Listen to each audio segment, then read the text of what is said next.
arkadaşlar. Bugün size beraber şimdi size yeni aldığımız zengin süper marka süpürgelerinden tanıtacağım. Bu şey eski modeli. Bakın arkadaşlar. Eski modeli böyle. Anladınız mı?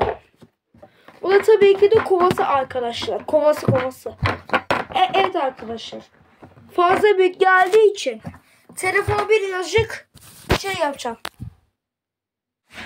Evet arkadaşlar. Telefonu şuraya koyun. Bakın. Bu şey kovası, tamam mı? Bu da şey üst kapağı. Yani motor kısmı. Evet arkadaşlar. Evet arkadaşlar. Bu da tabii ki de hortumu. Bakın. Tatlı mı? Lavuk açacağım. Böyle bir makine arkadaşlar. Ondan sonra kablosuna gelelim.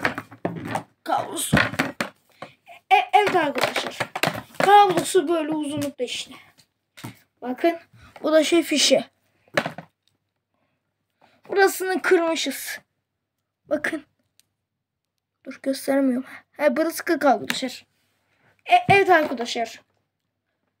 Bu makine şimdi bize şeyde geldi. Evet arkadaşlar. Bekleyin, çalıştıracağım.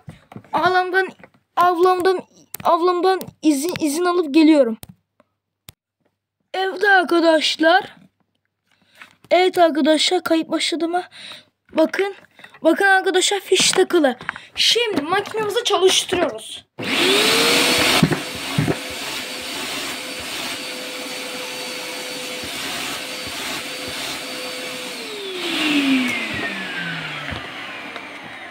Evet arkadaşlar, makinemiz böyle. Tekrar.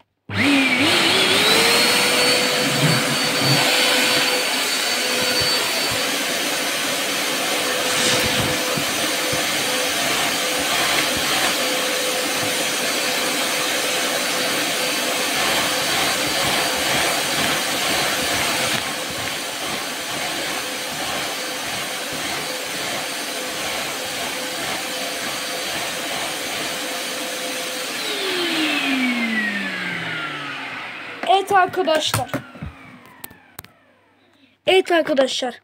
Fişimizi çektik. Bakın. Bu fişe. Evet arkadaşlar. Hadi görüşürüz. Kendinize iyi bakın.